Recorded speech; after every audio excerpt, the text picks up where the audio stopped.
কিছু প্রশ্ন থাকলেও জুলাই ঘোষণাপত্র তৈরিতে রাজনৈতিক দলগুলোর সম্মতি ঐক্য অটুট রাখার প্রত্যয় প্রধান উপদেষ্টার। প্রায় ১.৫ যুগ জেল খেটে মুক্ত লুৎফুজ্জামান বাবর জেল জুলুমের চরম নিষ্ঠুরতায় দৃঢ়তার দৃষ্টান্ত, নেতাকর্মীদের ভালোবাসায় আবেগ আপ্লুত। আলোচিত মুগ্ধ খুনের বিচার চেয়ে ট্রাইব্যুনালে পরিবার, লক্ষ্মীপুরে ডক্টর ফয়েজ হত্যায় শেখ হাসিনা সহ ৪১ আসামি, সকল তথ্য সংরক্ষণের নির্দেশ। প্রধানমন্ত্রীকে সংসদ নেতা না করলে সংকটের শঙ্কা মান্না ও বিচারপতি মতিনের সংস্কার প্রস্তাবে ক্ষমতার ভারসাম্য স্পষ্ট করার আহ্বান। দেখছিলেন ক্রাউন সিমেন্ট, সংবাদ শিরোনাম। এবার বিস্তারিত।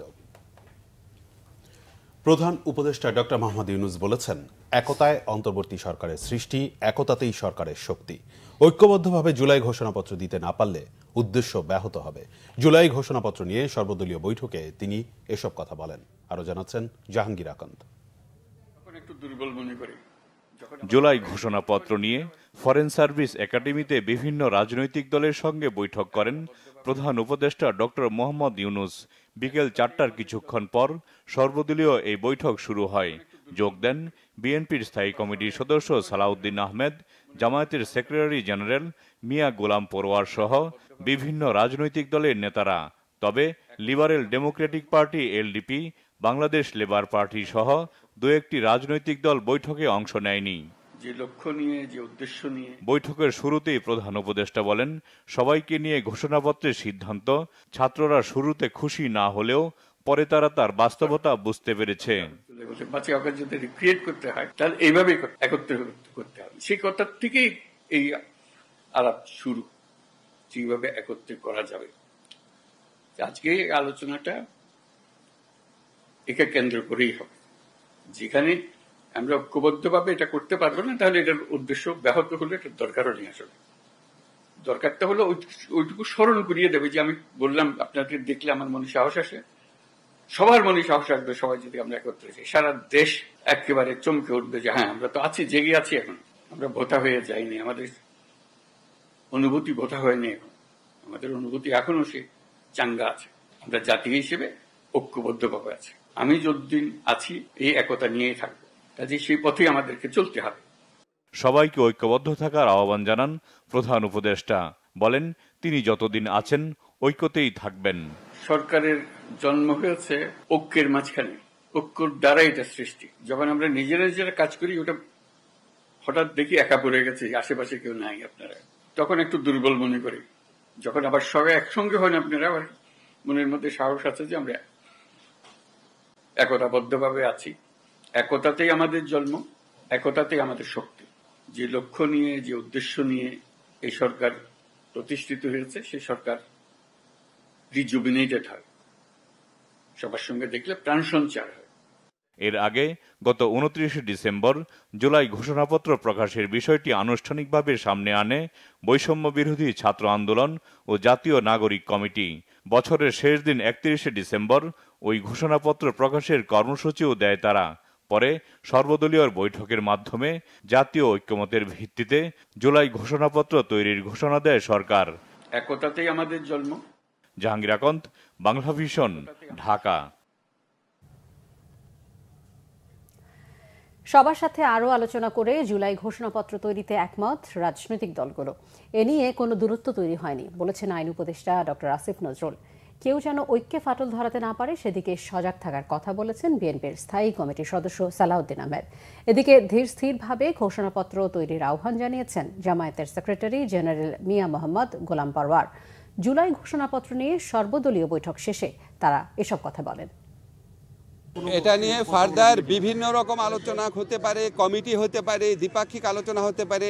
সেগুলি বিষয়ে আমরা অ্যাক্টিভলি বিবেচনা করে আমরা ওনাদের পরামর্শের ভিত্তিতে খুব দ্রুত একটা কর্মকৌশল ঠিক করব। সংশ্লিষ্ট সকলকে অন্তর্ভুক্ত করা হয়, তাদের পরামর্শ নেওয়া হয়, আলোচনা করা হয়, সেই দিকটা আমরা পরামর্শ দিয়েছি এবং সেই বিষয়ে আমি মাননীয় প্রধান উপদেষ্টা এবং এই অন্তর্বর্তীকালীন সংশ্লিষ্ট সকল উপদেষ্টাকে অনুরোধ করেছি সেই বিষয়ে যেন আপনারা নজর রাখেন এবং সেই হিসাবে পদক্ষেপ নেন, যাতে জাতীয় ঐক্যের মধ্যে কোনো রকমের ফাটল সৃষ্টি না হয় আমাদের মধ্যে যাতে কোনো রকমের বিভ্রান্ত সৃষ্টি না হয়। সরকারের পক্ষ থেকে রাজনৈতিক দলগুলোর সঙ্গে মত বিনিময় করা হবে এবং ঘোষণাপত্র একটা প্রস্তুত করা হবে ইনশাআল্লাহ। এবং আমরা আশা করি সেই আহ্বান পেলে জামাত ইসলামী অন্তর্বর্তীকালীন এই সরকারকে নতুন বাংলাদেশ নির্মাণে যেভাবে সহযোগিতা করে যাচ্ছে, এমন আহ্বান পেলে জামাত ইসলামী সরকারের এ কাজেও সহযোগিতা করতে প্রস্তুত আছে।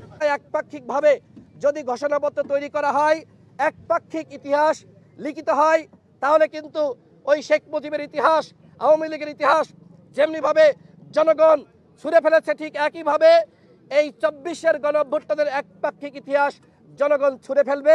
ছোটখাটো কিছু ইনফর্মাল যে দুর্বলতা ছিল সেগুলোর জন্য প্রধান উপদেষ্টা এবং অন্যান্য উপদেষ্টা দুঃখ প্রকাশ করেছেন, ক্ষমা চেয়েছেন। আগামীতে রাজনৈতিক দলগুলোর সাথে আরও বেশি সমন্বয় কিভাবে করা যায়, কাজ করা যায়, একসাথে সবাইকে নিয়ে কিভাবে এই ঘোষণাপত্র প্রণয়ন করা যায়, প্রফেসর ইউনূস সে ব্যাপারে ওনার দৃঢ়তা ব্যক্ত করেছেন। বর্তমানে সার্বভৌমত্ব রক্ষা করতে হলে একটি ঐক্যের প্রয়োজন।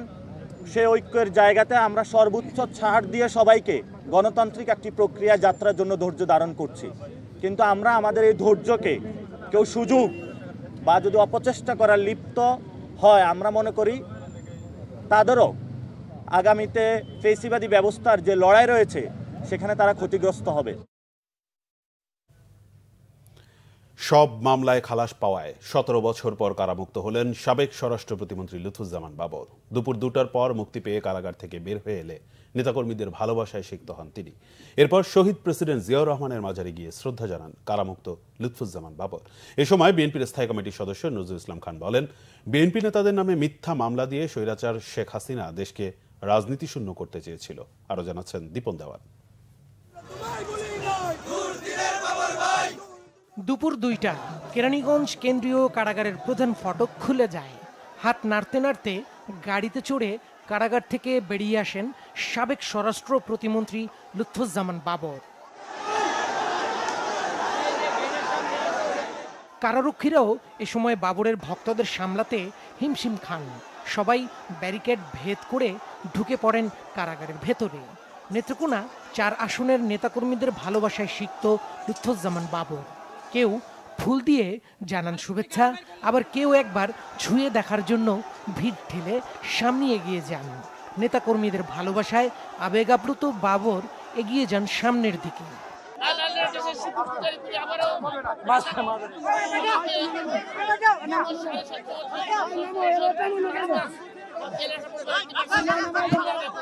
ওনার বিরুদ্ধে সকল আনীত অভিযোগ মিথ্যা প্রমাণিত হয়েছে, কিন্তু এই 18 বছর যে ওনার জীবন থেকে চলে গিয়েছে সেটা কে ফেরত দিবে? সেটার জন্য আমরা চাই আওয়ামী লীগ এবং এই গণহত্যাকারীর দল যারা ছাত্র জনতার উপরে জুলাই আগস্টে নির্বিচারে গুলি চালিয়ে গণহত্যা করেছে, তাদের কঠোর বিচার এবং কঠিন শাস্তি নিশ্চিত করতে হবে। কারাগার থেকে বেরিয়ে বিএনপির এই ত্যাগী নেতা যান শহীদ রাষ্ট্রপতি জিয়াউর রহমানের মাজারে। সেখানে নেতাকর্মীদের সাথে নিয়ে শ্রদ্ধা জানান বাবর। 17 বছর পর দলের কাণ্ডারি জিয়াউর রহমানের মাজারে গিয়ে কিছুটা আপ্লুত তিনি। পরে বিএনপির স্থায়ী কমিটির সদস্য নজরুল ইসলাম খান জানান, নির্যাতন, হামলা, মামলা করে বিএনপির কিছুই করতে পারেনি শেখ হাসিনা। আমরা আশা করি লুৎফুজ্জামান বাবর এবং তার মতো আরও যারা আমাদের নেতা কর্মী অন্যায়ভাবে কারারুদ্ধ হয়েছেন, জেল কেটেছেন, জীবন দিয়েছেন, নানাভাবে নিপীড়িত হয়েছেন, তাদের সকলের এই ত্যাগের বিনিময়ে আমরা মহান স্বাধীনতার যে আকাঙ্ক্ষা, সেই গণতন্ত্র, সেই মানবিক মর্যাদা,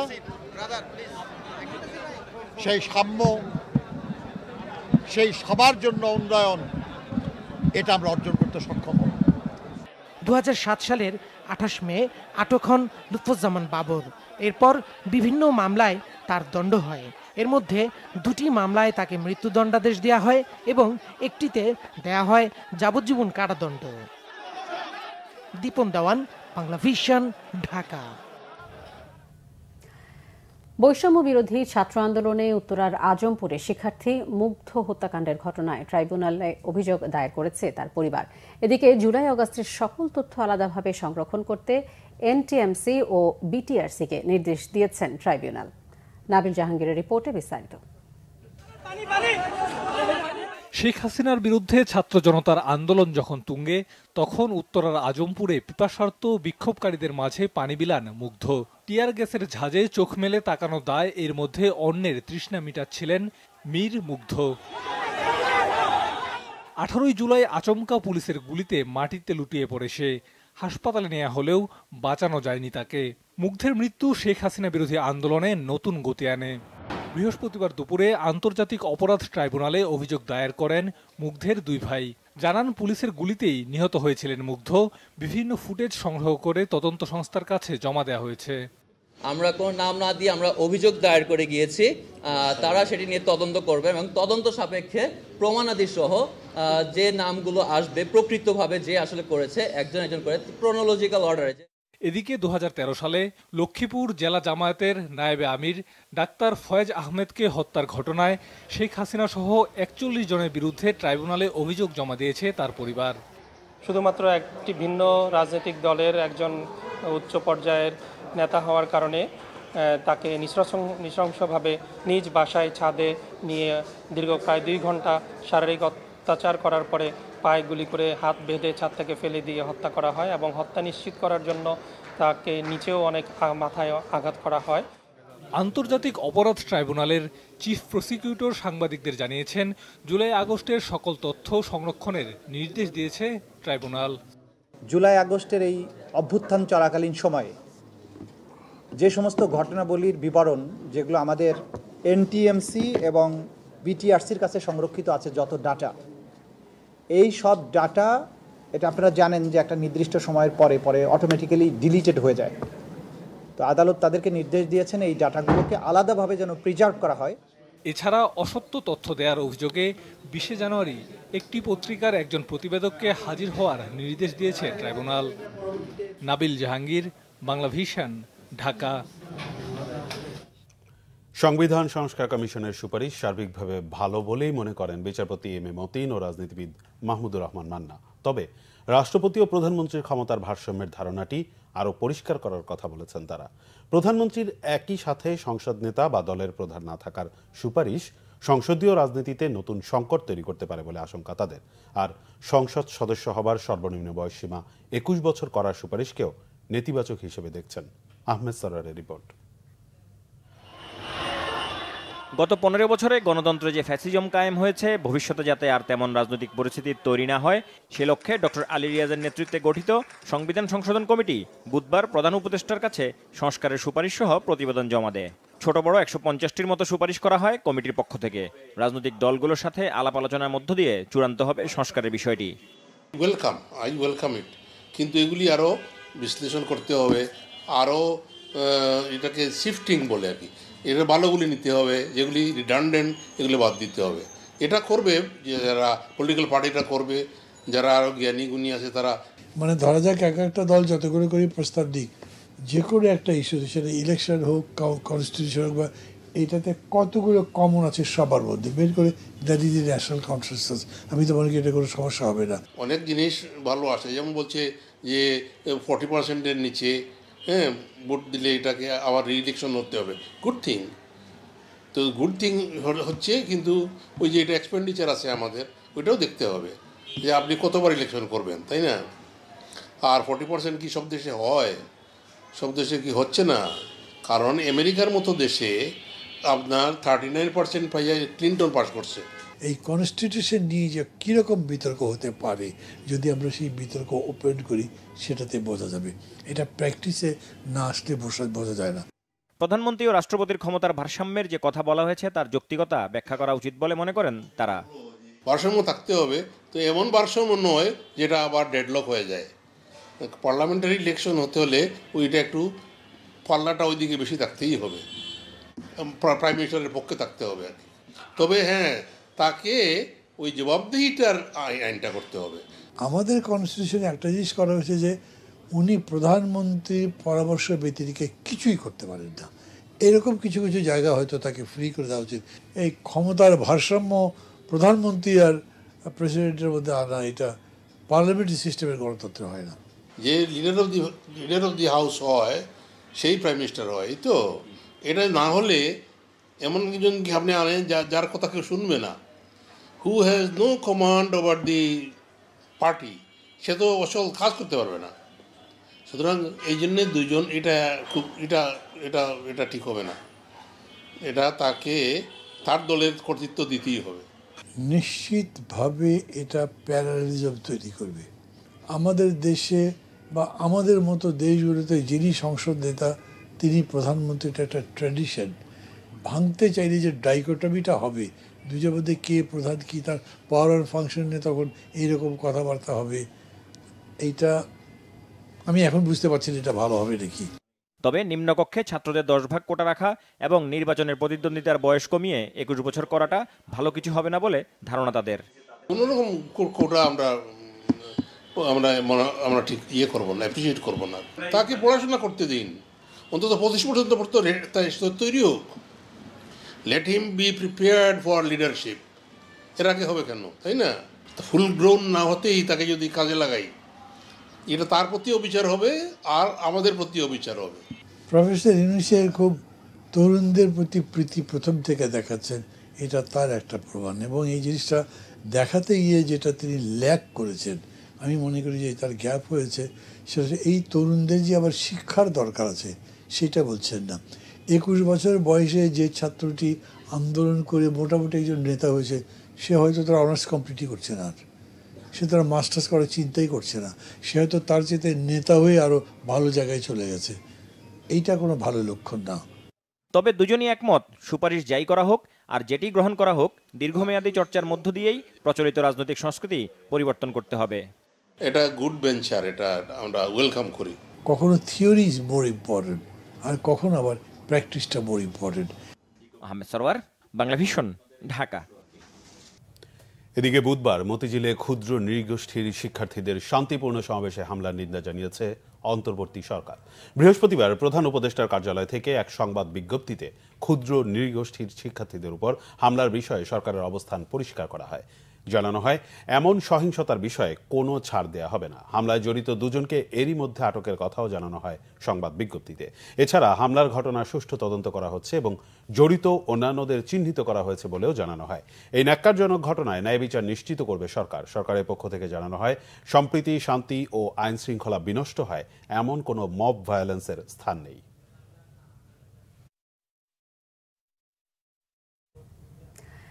জাতীয় পরিচয়পত্র সেবা স্বরাষ্ট্র মন্ত্রণালয়ের অধীনে নিতে 2023 সালে পাশ হওয়া আইন বাতিলের সিদ্ধান্ত নিয়েছে উপদেষ্টা পরিষদ। বৃহস্পতিবার সন্ধ্যায় নির্বাচন ভবনে এক অনুষ্ঠানে প্রধান নির্বাচন কমিশনার CCMM নাসির উদ্দিন জানান, ওই আইন বাতিল করতে নির্বাচন কমিশনের দেয়া চিঠি অনুমোদন করেছে উপদেষ্টা পরিষদ। আমার প্রাথমিক আমি জাস্ট সামারিটা তো দেখেছি, এখন আমার জন্য ডিফিকাল্ট রিয়েকশন দেওয়া। এখন যারা এই রিপোর্টটা বানিয়েছেন অত্যন্ত বিজ্ঞজন, যে বদিলাল মোহাম্মদ মানুষ এটা চেয়ারম্যান ছিলেন, আর যারা মেম্বার ছিলেন, তাদের প্রজ্ঞা, তাদের জ্ঞান, তাদের উইজডমের উপরে আমাদের পূর্ণ আস্থা আছে, অভিজ্ঞতার উপরে পূর্ণ আস্থা আছে। সুতরাং ওনারা যা তৈরি করেছেন নিশ্চয়ই একটা ভ্যালুয়েবল ডকুমেন্ট এটা হয়েছে, এটা স্বীকার করতেই হবে এবং অনেক কষ্ট করে, অনেক পরিশ্রমের ব্যাপার। নির্বাচন কমিশনার আব্দুর রহমান এল মাসুদ বলেছেন, কোনো ভোটই রাতে হবে না। রাজনৈতিক দলগুলো যত দ্রুত ঐকমত্যে আসবে তত দ্রুত কাজ করা সহজ হবে বলে মনে করেন তিনি। নির্বাচন ভবনে নিজ কার্যালয়ে সাংবাদিকদের সঙ্গে আলাপকালে কমিশনার আব্দুর রহমান এল মাসুদ একথা বলেন। আমরা নির্বাচন কমিশনার আমরা যারা এখন আছি, আমরা খুব কনফিডেন্ট যে ইনশাল্লাহ যদি সকলের সহযোগিতা পাই, আমরা অবশ্যই একটা নিরপেক্ষ সুন্দর একটা ইলেকশন জাতিকে উপহার দিতে পারব। রাতের ভোটের আমরা কল্পনা করতে পারি না। নির্বাচনে অংশগ্রহণ করবে তাদের মধ্যে তো একটা কনসেনসাস থাকবেই। ভালো ভোট করার জন্য, গ্রহণযোগ্য ভোট করার জন্য, মানুষের কাছে যে ভোটটা পছন্দনীয় হবে, সেই পছন্দের ভোট করার জন্য তাদের আচরণ, তাদের মনোভাব, তাদের কাজকর্ম, তাদের এন্টায়ার কার্যকলাপ অবশ্যই সহায়ক হতে হবে। জামাত ক্ষমতায় গেলে চাঁদাবাজ ও দুর্নীতিমুক্ত একটি মানবিক দেশ গঠন করা হবে বলেছেন দলটির আমির ডক্টর শফিকুর রহমান। দেশে দখলবাজি ও চাঁদাবাজি চলবে না বলেও হুঁশিয়ারি দেন তিনি। সকালে মাগুরা নোমানী ময়দানে মাঠে জামাতের কর্মী সভায় তিনি এসব কথা বলেন। ডক্টর শফিকুর রহমান অভিযোগ করেন, আওয়ামী লীগ সরকার গত 16 বছরে 26 লাখ কোটি টাকা চুরি করে বিদেশে পাচার করেছে। এই সব টাকা ফিরিয়ে এনে সমন্বিতভাবে জনগণের কল্যাণে ব্যয় করতে হবে। বলেন, বৈষম্যহীন দেশ গড়তে চায় জামাত, সীমাহীন ওয়াদা নিয়ে রাজনীতি করতে চায় না। যে স্বাধীনতা অপরের চরিত্র হনন করে, মিথ্যা গুজব ছড়ায়, মানুষের হিংসা ছড়ায়, এমন রাজনীতি করতে চায় না জামাত। ক্ষমতায় যেতে না পারলেও নীতি ও নৈতিকতার প্রশ্নে জামাতে ইসলামী কোনো আপোষ করে না বলেও মন্তব্য করেন তিনি। চাকরি করে বাংলাদেশে, নেতৃত্ব দেয় বাংলাদেশে, টাকা জমায় বিদেশে। নিজের দেশে ঘর বাড়ি ভালো করে বানায় না, কিন্তু বিদেশে বেগম পাড়া তৈরি করে। এরকম লোক আছে না? বাংলাদেশের গত 15-15.5 বছরে 26 লক্ষ কোটি টাকা বাংলাদেশ থেকে তারা চুরি করে বিদেশে পাচার করেছে। এই সব টাকা জাল ফেলে তন্ন তন্ন করে খুঁজে বাংলাদেশে ফেরত আনতে হবে, এবং এটা জনগণের হক। এরা জনগণের হক মেরে এই টাকা চুরি করে বিদেশে পাঠিয়েছিল। এটা সমন্বিতভাবে জনগণের কল্যাণে উন্নয়নে সেটা ব্যয় করতে হবে। জাতীয় নাগরিক কমিটির মুখ্য সমন্বয়ক সার্জিস আলম বলেছেন, বাংলাদেশের যত নাগরিককে সীমান্তে হত্যা করা হয়েছে তার বিচার আন্তর্জাতিক আদালতে করতে হবে। কুড়িগ্রামে মার্চ ফর ফেলানি কর্মসূচিতে তিনি কথা বলেন। সার্জিস আরও বলেন, সীমান্তে যদি ফেলানির মতো আর কোনো ভাই বোনের লাশ ঝুলে থাকে তবে লং মার্চ করে তার কাটা ভেদ করে যাবেন।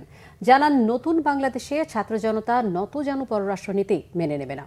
হুঁশিয়ারি দেন, আগামীতে বাংলাদেশের যারাই ক্ষমতায় আসুক না কেন, তারা যদি ক্ষমতা আঁকড়ে থাকার জন্য কোনো দেশের দালালি করে তাহলে তাদের পরিণতি হবে শেখ হাসিনার মতো। কর্মসূচিতে সীমান্তে মারণাস্ত্রের ব্যবহার বন্ধ, শহীদ ফেলানির নামে কুড়িগ্রাম কৃষি বিশ্ববিদ্যালয়ের আবাসিক ভবনের নামকরণ, সাম্যের ভিত্তিতে পররাষ্ট্র নীতি গ্রহণ ও কুড়িগ্রামের চরাঞ্চলের জীবন জীবিকার উন্নয়নে নদী সংস্কারের 5 দফা দাবি জানান সার্জিস আলম।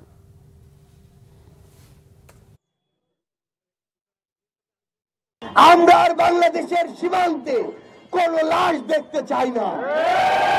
আমাদের বাংলাদেশের যত নাগরিককে ওই সীমান্তে লাশ করা হয়েছে তাদের বিচার আন্তর্জাতিক ট্রাইব্যুনালে করতে হবে। আমাদের সীমান্তে যে মরণঘাতী অস্ত্রগুলো ব্যবহার করা হয়, চুক্তির মাধ্যমে সকল প্রকার মরণঘাতী অস্ত্র ব্যবহার নিষিদ্ধ করতে হবে। ওষুধ ও পোশাক সহ বিভিন্ন নিত্য প্রয়োজনীয় পণ্যের উপর বাড়তি ভ্যাট আরোপের বিষয়টি রিভিউ করা হচ্ছে বলে জানিয়েছেন অর্থ উপদেষ্টা সালেহ উদ্দিন আহমেদ। বৃহস্পতিবার সচিবালয়ে সরকারি ক্রয় সংক্রান্ত উপদেষ্টা পরিষদ কমিটির বৈঠক শেষে তিনি সাংবাদিকদের এ তথ্য জানান। বাড়তি ভ্যাটের কারণে বাজারে পণ্যের দামে এরই মধ্যে প্রভাব পড়েছে। সাংবাদিকদের এমন প্রশ্নের উত্তরে অর্থ উপদেষ্টা বলেন, শুধু ভ্যাটের কারণেই নয়, দামের প্রভাব কিছু কিছু জায়গায় হয়তো ভ্যাটের কারণে হয়েছে, পাশাপাশি ম্যানিপুলেশন, সাপ্লাই চেইনের বিষয়গুলোও রয়েছে। তিনি বলেন, ভ্যাটের কারণে কয়েকটি জিনিসের দাম বেড়েছে। ফোন, বিদেশি ফলের জুস, এগুলোতে দাম বাড়লে সাধারণ মানুষের উপর এর কোনো প্রভাব পড়বে না, তবুও এটি রিভিউ করছে সরকার। অত্যাবশ্যকীয় যেসব পণ্যের দাম বৃদ্ধিতে সাধারণ লোকজনের উপর প্রভাব পড়ে সেগুলো রিভিউ করা হচ্ছে। দামের প্রভাব কিছু কিছু জায়গায় হয়তো কিছুটা ভ্যাটের জন্য হয়েছে, সম্পূর্ণভাবে এটা হলো ম্যানিপুলেশন, সাপ্লাই চেনের ব্রেকার। এটা ভ্যাটে আমি কিছু দাম বাড়েছি কি আইএসপি, ফোন, ফরের জুস, কটা লোক কেনে বিদেশি, অতএব ওটার উপর যে পড়েছে পরে তা না। তবু আজকে আমরা রিভিউ করেছি, কিছু কিছু ফ্যাক্টরটা আমরা পরে জানতে পারবেন।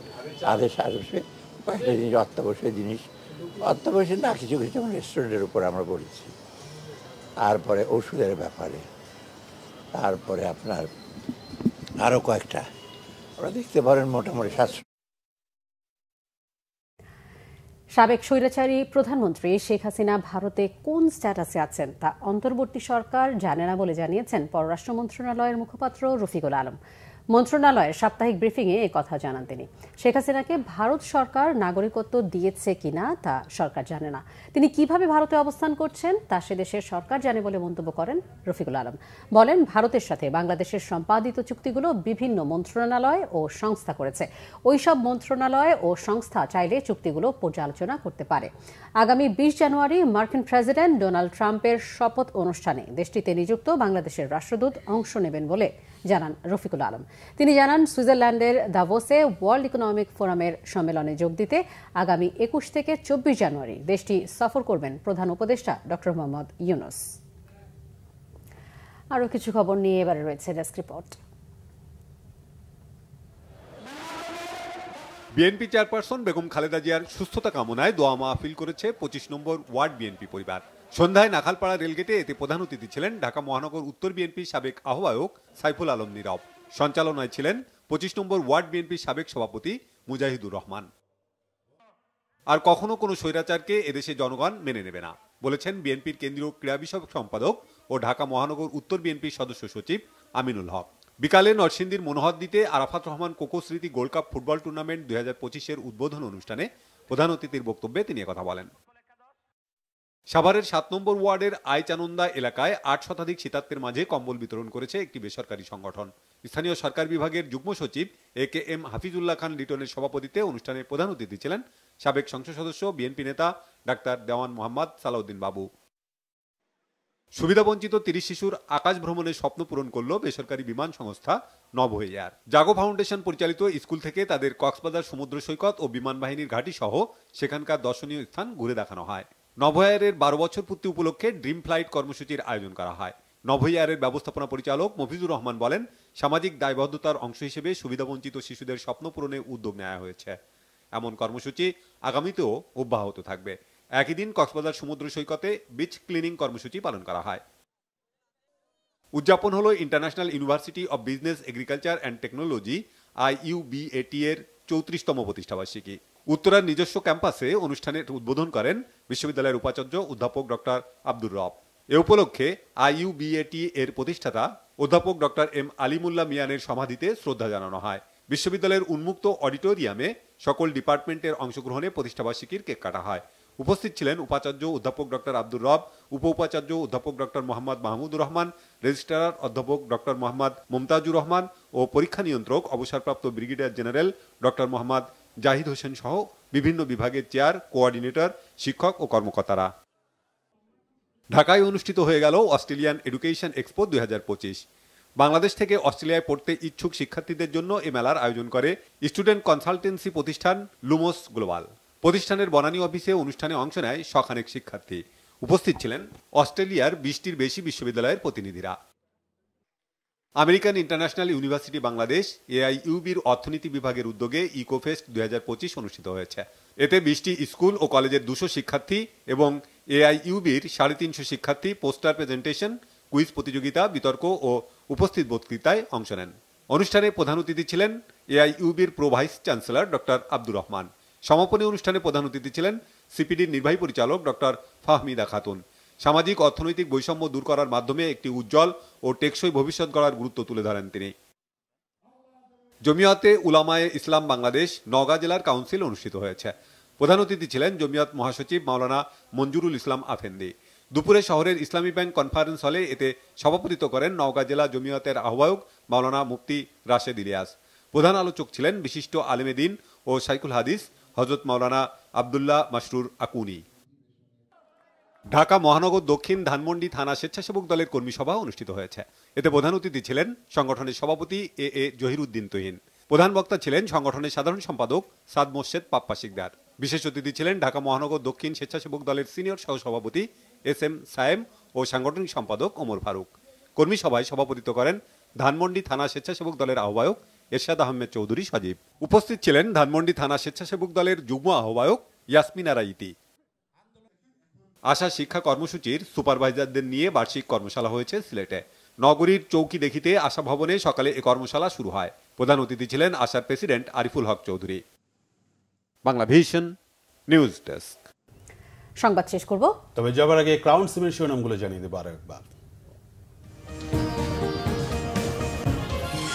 কিছু প্রশ্ন থাকলেও জুলাই ঘোষণাপত্র তৈরিতে রাজনৈতিক দলগুলোর সম্মতি, ঐক্য অটুট রাখার প্রত্যয় প্রধান উপদেষ্টা।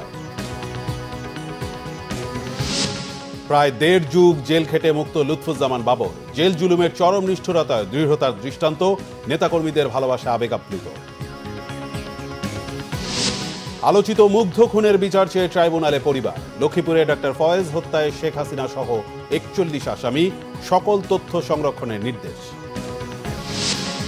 প্রধানমন্ত্রীকে সংসদ নেতা না করলে সংকটের শঙ্কা মান্না ও বিচারপতি মতিনের। সংস্কার প্রস্তাবে ক্ষমতার ভারসাম্য স্পষ্ট করার আহ্বান। এই ছিল এখনকার মতো। পরের সংবাদ রাত ১টায় দেখার আমন্ত্রণ রইল। এছাড়া বাংলাভিশন সংবাদ ও সংবাদ সংশ্লিষ্ট অনুষ্ঠান দেখতে ভিজিট করুন www.bbnews24.com ও facebook.com/banglavisionnews এবং সাবস্ক্রাইব করুন youtube.com/banglavisionnews। ধন্যবাদ।